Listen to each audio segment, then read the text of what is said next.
একটা নির্বাচিত সরকারই সকল সমস্যার সমাধান করতে চেষ্টা করতে পারে।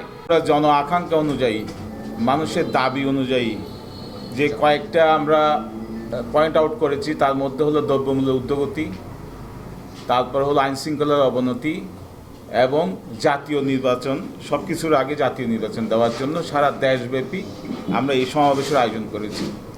যদিও আমরা সমাবেশ বলছি, এটা একটা মহাসমাবেশ হবে।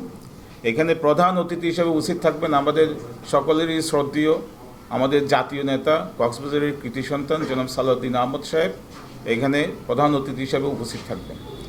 আমরা যে কথা বলতে চাই সেটা হচ্ছে যে একটা নির্বাচিত সরকারই সকল সমস্যার সমাধান করতে চেষ্টা করতে পারে। যে এটার আগে যদি কোনো নির্বাচন হয়, তাহলে ইউনিয়ন পর্যায়ে, গ্রাম পর্যায়ে যে সমস্ত অনাসৃষ্টি হবে সেটা কাম্য না, কারো কাম্য না। সেই কারণেই আমরা প্রথমে জাতীয় নির্বাচনের, সংসদ নির্বাচনের দাবি জানাচ্ছি। আমরা জনগণকে সাথে নিয়ে এই সমাবেশ করতে যাচ্ছি। আমাদেরটা কোনো কর্মী সমাবেশ না, এটা একটা মহাসমাবেশ, যে জনগণের ম্যান্ডেট নেওয়া। যেহেতু বুট হচ্ছে না, জনগণ আমাদের পক্ষে আছে কি বিপক্ষে আছে দেখানোর জন্য সারা বাংলাদেশব্যাপী আমরা এই সমাবেশের আয়োজন করেছি। জেলার নেতৃত্বে একটা সম্প্রীতি সমাবেশ করেছি 8 তারিখ, আপনাদের মনে আছে কিনা জানি না।